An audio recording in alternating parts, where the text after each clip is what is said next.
Chapter 18.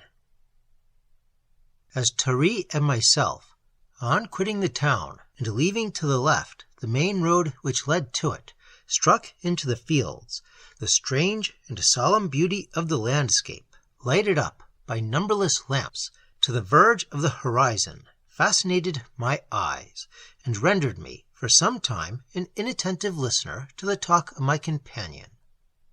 Along our way, various operations of agriculture were being carried on by machinery, the forms of which were new to me, and for the most part very graceful.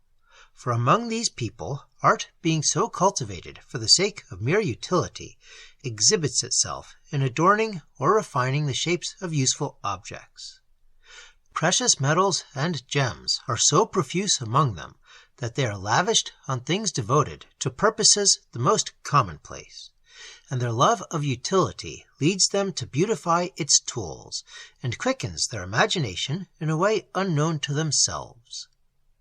In all service, whether in or out of doors, they make great use of automaton figures, which are so ingenious and so pliant to the operations of vril, that they actually seem gifted with reason. It was scarcely possible to distinguish the figures I beheld, apparently guiding or superintending the rapid movements of vast engines, from human forms endowed with thought. By degrees, as we continued to walk on, my attention became roused by the lively and acute remarks of my companion. The intelligence of the children among this race is marvelously precocious, perhaps from the habit of having entrusted to them, at so early an age, the toils and responsibilities of middle age. Indeed, in conversing with Tari, I felt as if talking with some superior and observant man of my own years. I asked him if he could form any estimate of the number of communities into which the race of the Vril-ya is subdivided. "Not exactly," he said, "because they multiply, of course, every year as the surplus of each community is drafted off. But I heard my father say that, according to the last report, there were 1.5 million of communities speaking our language and adopting our institutions and forms of life and government. But, I believe, with some differences, about which you had better ask Z. She knows more than most of the Arna do.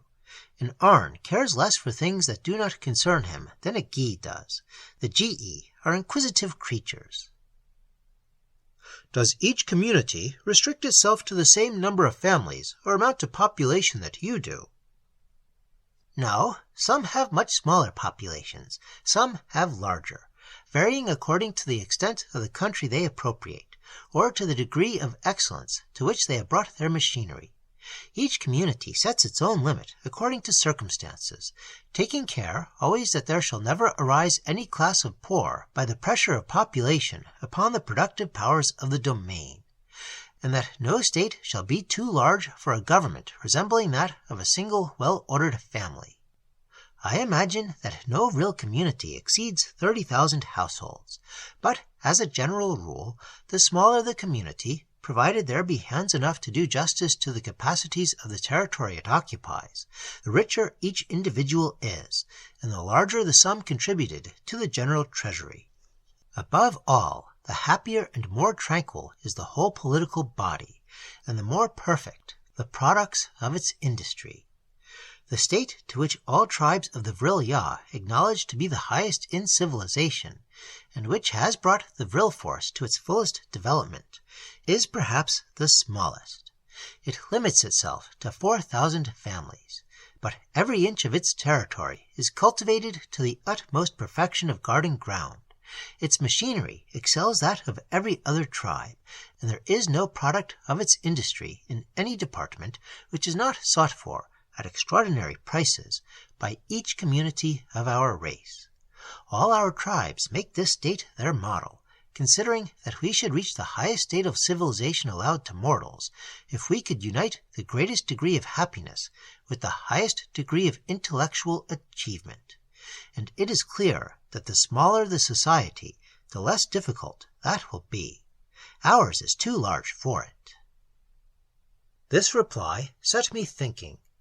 I reminded myself of that little state of Athens, with only 20,000 free citizens, and which to this day our mightiest nations regard as a supreme guide and model in all departments of intellect. But then Athens permitted fierce rivalry and perpetual change, and was certainly not happy. Rousing myself from the reverie into which these reflections had plunged me, I brought back our talk to the subjects connected with emigration. "But," said I, "when, I suppose yearly, a certain number among you agreed to quit home and found a new community elsewhere, they must necessarily be very few, and scarcely sufficient, even with the help of the machines they take with them, to clear the ground and build towns, and form a civilized state with the comforts and luxuries in which they had been reared." "You mistake. All the tribes of the Vril-Ya are in constant communication with each other, and settle amongst themselves each year what proportion of one community will unite with the emigrants of another, so as to form a state of sufficient size, and the place for emigration is agreed upon at least a year before, and pioneers sent from each state to level rocks and embank waters and construct houses, so that when the emigrants at last go, they find a city already made, and a country around it at least partially cleared. Our hardy life as children makes us take cheerfully to travel and adventure. I mean to emigrate myself when of age." "Do the emigrants always select places hitherto uninhabited and barren?" "As yet, generally, because it is our rule never to destroy except when necessary to our well-being. Of course, we cannot settle in lands already occupied by the Vril-Ya, and if we take the cultivated lands of other races of Arna, we must utterly destroy the previous inhabitants. Sometimes, as it is, we take waste spots, and find that a troublesome, quarrelsome race of Arna, especially if under the administration of Kumpash or Gleknas, resents our vicinity, and picks a quarrel with us. Then, of course, as menacing our welfare, we destroy it. There is no coming to terms of peace with a race so idiotic that it is always changing the form of government which represents it. Kumpash," said the child emphatically, "is bad enough. Still, it has brains, though at the back of its head, and it is not without a heart. But in Gleknas, the brain and the heart of the creatures disappear, and they become all jaws, claws, and belly." "You express yourself strongly. Allow me to inform you that I myself, and I am proud to say it, am the citizen of a Kumpash." "I no longer," answered Tari, "wonder to see you here so far from your home. What was the condition of your native community before it became a Kumpash?" "A settlement of emigrants, like those settlements which your tribe sends forth, but so far unlike your settlements that it was dependent on the state from which it came. It shook off that yoke, and, crowned with eternal glory, became a Kumpash." "Eternal glory? How long has the Kumpash lasted?" "About 100 years. "The length of an Arn's life. A very young community. In much less than another 100 years, your Kumpash will be a Gleknas." "Nay, the oldest states in the world I come from have such faith in its duration that they are all gradually shaping their institutions so as to melt into ours, and their most thoughtful politicians say that, whether they like it or not, the inevitable tendency of these old states is towards Kumpashery." "The old states?" "Yes, the old states." "With populations very small in proportion to the area of productive land." "On the contrary, with populations very large in proportion to that area." "I see. Old states indeed. So old as to become driveling if they don't pack off that surplus population as we do ours. Very old states. Very, very old. Pray, Tish, do you think it is wise for very old men to try to turn head over heels as very young children do? And if you asked them why they attempted such antics, should you not laugh if they answered that by imitating very young children they could become very young children themselves? Ancient history abounds with instances of this sort a great many thousand years ago. and in every instance a very old state that played at Kumposh soon tumbled into Gleknaz. Then, in horror of its own self, it cried out for a master, as an old man in his dotage cries out for a nurse, and after a succession of masters or nurses, more or less long, that very old state died out of history. A very old state attempting Kumposhery is like a very old man who pulls down the house to which he has been accustomed, but he has so exhausted his vigor in pulling down that all he can do in the way of rebuilding is to run up a crazy hut, in which himself and his successors whine out, "How the wind blows! How the walls shake!" My dear Tari, I make all excuse for your unenlightened prejudices, which every schoolboy educated in a Kumposh could easily controvert, though he might not be so precociously learned in ancient history as you appear to be. I learned not a bit of it. But would a schoolboy educated in your Kumposh ask his great-great-grandfather or great-great-grandmother to stand on his or her head with the feet uppermost? And if the poor old folks hesitated, say, "What do you fear? See how I do it." Tari, I disdain to argue with a child of your age.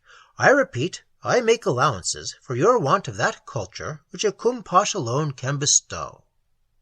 I, in my turn, answered Tari, with an air of the suave but lofty good breeding which characterizes his race, not only make allowances for you as not educated among the Vril-Ya, but I entreat you to vouchsafe me your pardon for the insufficient respect to the habits and opinions of so amiable a Tish. I ought before to have observed that I was commonly called Tish by my host and his family, as being a polite and indeed a pet name, literally signifying a small barbarian. The children apply it endearingly to the same species of frog which they keep in their gardens. We had now reached the banks of a lake, and Tari here paused to point out to me the ravages made in fields skirting it. "The enemy certainly lies within these waters," said Tari. "Observe what shoals of fish are crowded together at the margin. Even the great fishes, with the small ones, who are their habitual prey, and who generally shun them, all forget their instincts in the presence of a common destroyer. This reptile certainly must belong to the class of krek-a, which are more devouring than any other, and are said to be among the few surviving species of the world's dreadest inhabitants before the Arna were created. The appetite of a krek is insatiable. It feeds alike upon vegetable and animal life.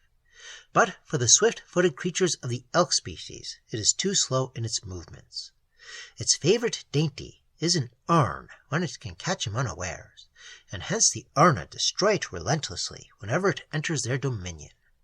I have heard that when our forefathers first cleared this country, these monsters and others like them abounded, and Vril being then undiscovered, many of our race were devoured.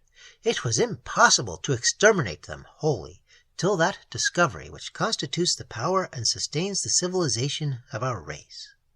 But after the use of Vril became familiar to us, all creatures inimical to us were soon annihilated.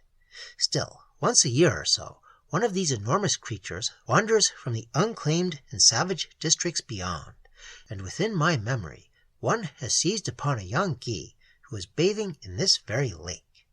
Had she been on land and armed with her staff, it would not have dared even to show itself, for like all savage creatures, the reptile has a marvelous instinct, which warns it against the bearer of the Vril wand. How they teach their young to avoid him, though seen for the first time, is one of those mysteries which you may ask Z to explain, for I cannot. The reptile in this instinct does but resemble our wild birds and animals, which will not come in reach of a man armed with a gun. When the electric wires were first put up, partridges struck against them in their flight and fell down wounded. No younger generations of partridges met with a similar accident. So long as I stand here, the monster will not stir from its lurking place, but we must now decoy it forth. Will that not be difficult? Not at all. Seat yourself yonder on that crag, about 100 yards from the bank, while I retire to a distance. In a short time the reptile will catch sight or scent of you, and, perceiving that you are no rill bearer, will come forth to devour you. As soon as it is fairly out of the water, it becomes my prey." "Do you mean to tell me that I am to be the decoy to that horrible monster, which could engulf me within its jaws in a second? I beg to decline." The child laughed. "Fear nothing," said he. "Only sit still." Instead of obeying the command, I made a bound, and was about to take fairly to my heels, when Tari touched me slightly on the shoulder, and, fixing his eyes steadily on mine, I was rooted to the spot. All power of volition left me. Submissive to the infant's gesture, I followed him to the crag he had indicated, and seated myself there in silence. Most readers have seen something of the effects of electrobiology, whether genuine or spurious. No professor of that doubtful craft had ever been able to influence a thought or a movement of mine, but I was a mere machine at the will of this terrible child. Meanwhile he expanded his wings, soared aloft, and alighted amidst a copse at the brow of a hill at some distance. I was alone, and turning my eyes with an indescribable sensation of horror towards the lake, I kept them fixed on its water, spellbound. It might be 10 or 15 minutes, to me it seemed ages, before the still surface, gleaming under the lamplight, began to be agitated towards the center. At the same time, the shoals of fish near the margin evinced their sense of the enemy's approach by splash and leap and bubbling circle. I could detect their hurried flight hither and thither, some even casting themselves ashore. The long, dark, undulous furrow came moving along the waters, nearer and nearer, till the vast head of the reptile emerged, its jaws bristling with fangs, and its dull eyes fixing themselves hungrily on the spot where I sat motionless. And now its forefeet were on the strand, now its enormous breast, scaled on either side as in armor, in the center showing its corrugated skin of a dull venomous yellow, and now its whole length was on the land, 100 feet or more from the jaw to the tail. Another stride of those ghastly feet would have brought it to the spot where I sat. There was but a moment between me and this grim form of death, when what seemed a flash of lightning shot through the air, smote, and, for a space of time briefer than that in which a man can draw his breath, enveloped the monster. And then, as the flash vanished, there lay before me a blackened, charred, smoldering mass, a something gigantic, but of which even the outlines of form were burned away, and rapidly crumbling into dust and ashes. I remained still seated, still speechless, ice cold, with a new sensation of dread. What had been horror was now awe. I felt the child's hand on my head. Fear left me. The spell was broken. I rose up. "You see with what ease the Vril-ya destroy their enemies," said Tari, and then, moving towards the bank, he contemplated the smoldering relics of the monster, and said quietly, "I have destroyed larger creatures, but none with so much pleasure. Yes, it is a krek. What suffering it must have inflicted while it lived." Then he took up the poor fishes that had flung themselves ashore, and restored them mercifully to their native element.